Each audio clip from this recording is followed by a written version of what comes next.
Guys हामी चाहिँ अहिले रेसी आइपुग्यो है। अन्त हामी चाहिँ बुनु र म चाहिँ हामी चाहिँ we are heading towards Jorethang. अन्त जोरथाङ चाहिँ किन भन्दाखेरि चाहिँ गाइस तपाईँहरूलाई पढाइ पुगेरै भन्छु हामी किन गएको भनेर है। अन्त यहाँ हामीले फुपालाई बिस्किट किनिदिएको थियो, बिस्किट किनिदिएको डाइजेस्टिभ। हाम्रो फुपा चाहिँ खालि डाइजेस्टिभ बिस्किट मात्रै खान्छ प्लिज। के कुन चाहिँ थियो कुनी नि यही दियो तैँले यही भनिस् अन्त हट्टा त्यो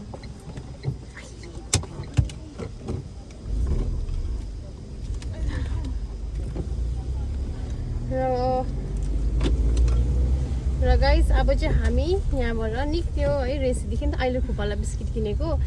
हाम्रो फुपाले चाहिँ खालि डाइजेस्टिभ बिस्किट मात्रै खानुहुन्छ है, सायद दाँत नभएर होला। र हामी चाहिँ जोरथाङ किन गएको भन्दाखेरि चाहिँ त्यो तपाईँहरूले पढाइ पुगेरै बुझ्नुहुन्छ। अन्त अघि रोनी त श्रिया पनि अघि पुग्यो बाइकमा है। अन्त हामी चाहिँ अलिकति ढिलो भयो किन भन्दा फेरि मेरो स्कुल गएर आउँदा है, स्कुल जाँदा ओर्दा फेरि ढिलो भयो। र तपाईँहरूलाई अब एकैचोटि हामी पर पुगेर भेट्छ। Stay tune guys.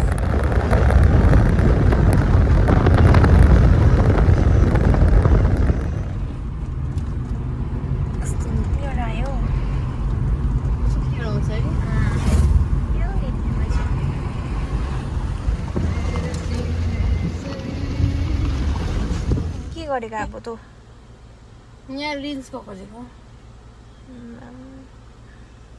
यो यतिमा मात्रै।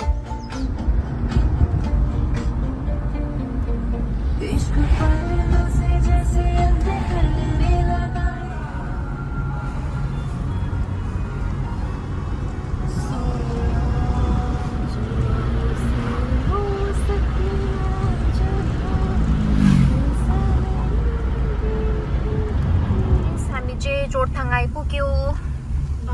मेरो साथी यहाँ रहेछ। हामी चाहिँ आइपुग्यो मन्दिर। अब यो उकालोको वान वे हो नि, खासमा चाहिँ जाँदा रहेछ जाने रहेछ, तर म चाहिँ नजाने किनभने फेरि उताबाट जाने है।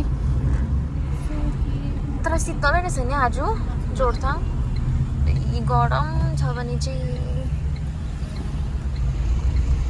यो चाहिँ बजार जानेपट्टि ब्रिज परेर हामी चाहिँ अब यता नयाँ बजार उकालो हामी चाहिँ पुग्यो। घर यहाँ छ। रोनित र श्रिया चाहिँ अघि आएको थियो, बाइक यहीँ रहेछ, तिनीहरू भित्र होला। खै निस्किँदैन त।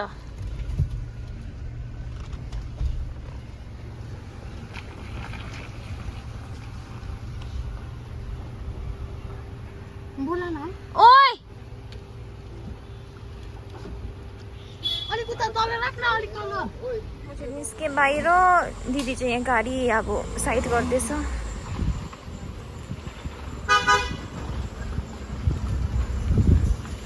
गाइस हामी चाहिँ आइपुग्यो यहाँ प्रिनानीको घरमा। अन्त मैले चाहिँ यो ल्याएको थियो है, तपाईँहरूलाई यो मिनी के पो सर्ट्स भिडियोमा थाहा पाइहाल्नुभयो यसको है। अन्त यहाँ ट्राई गर्दैछ। अब रोनितले चाहिँ रोनित आइज न छिटो। यहाँ श्रिया र रोनित चाहिँ अघि बाइकमा आइपुगेको। श्रिया खै हेलो। यहाँ बुनु कस्तो रहेछ जोरथाङको अहिले वेदर? अहिले वेदर ठिकै रहेछ। अन्त आउने बित्तिकै हामी के खानु आँटेको भन्दैन, पुच्का है। र गाइस मैले चाहिँ अहिले चाहिँ यो हेरिहाल्नु भयो है, माइकमा भ्लग गर्दैछु। म चाहिँ बिस्तारै बोल्नु भन्थेँ कि ठुल्ठुलो बोली पठाइहाल्दैछु, माइक लगाएर अलिक बिस्तारै बोल्दा पनि सुन्दर रहेछ नि त, ठुलो बोली पठाइहाल्दो रहेछ। अन्त मेरो माइक त सेटअप कस्तो छ है, साउन्डहरू के कस्तो छ है, नोइज आएको छ कि छैन। र हामी चाहिँ यहाँ पुच्का खानु आँटेको। यहाँ प्रिनानीले बनाइदिनु भएको पुच्का चाहिँ ल आइजै खानु। लु चाख त कस्तो रहेछ सुया। मोम सानो खान्छु रस्ता न। हामी चाहिँ किन जोरथाङ आएको भन्दाखेरि चाहिँ नि, यहाँ हाम्रो प्रिनानीको चाहिँ आसिङ चाहिँ पुरी भन्ने जग्गा गयो कि, सो त्यही भएर 1 हप्ताको लागि। अन्त पुरी भन्ने जग्गा गयो है आसिङ चाहिँ। यहाँ आसिङ देख्नु भएको छैन होला मेरो भिडियोमा। आसिङ चाहिँ पुरी भन्ने जग्गा गइरहेको छ। एउटा इभेन्ट एटेन्ड गर्नुको लागि। सो त्यही भएर चाहिँ प्रेनानीको साथी चाहिँ हाम्रो बुनु दिदी आएको एक हप्ताको लागि, अन्त म चाहिँ पुऱ्याउन आएको र हाम्रो यो श्रिया चाहिँ त्यसै आएको डुल्नुको लागि। यहाँ हाम्रो रोनित चाहिँ उस्तल बाइक लिएर आएको। कस्तो भएछ? अब म टेस्ट गर्नु पर्यो कस्तो भएछ। खै मलाई पनि देऊ त एउटा, दे त बुनु मलाई एउटा, कस्तो भएछ? त्यो दिइहाल। एकछिन मेरो पुच्का बुनुले बनाइदिन्छ। अहिले भर्खर मोमो खाइकन बसेको।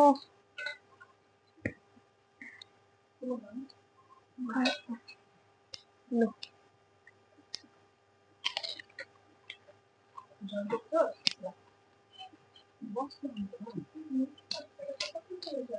यहाँनिर चाहिँ नक्कल हेरिहाल्नुहोस्, श्रियाको चाहिँ बाइकमा चढेर पनि कहाँ जान आँट्यो र अहिले चाहिँ यस्तो छ है जोरथाङको नजारा। उत्र न छिटो उत्र। यो चाहिँ जोरथाङको ब्रिजको इभिनिङ भ्यू। शीतल भइरहेको छ अहिले चाहिँ यहाँ बाहिर। यो पनि यहाँ बाहिरै छ। फुपा चाहिँ ऊ माथि शीतल भइरहेको छ अहिले चाहिँ यहाँ बाहिर। अब चाहिँ म यहाँ खाना खान आँटेको र सबैजना यहाँनिर खाँदैछ है।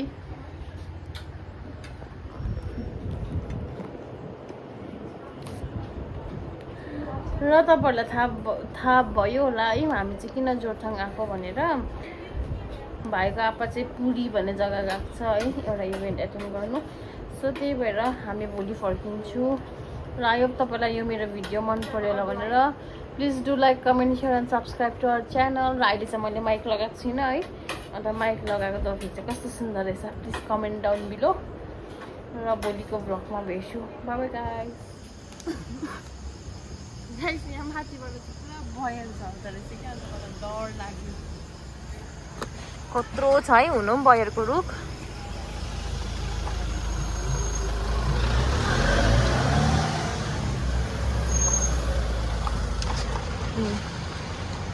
कत्रो चाहिँ छ नि त बयर।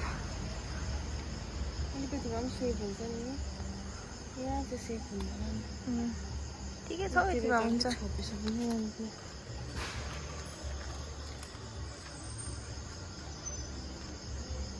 आज त लाइट बालेन छ त है। जाउँ है सुत्नु भयो तेरो यहाँनिर। गरिस् त कभर अब इन।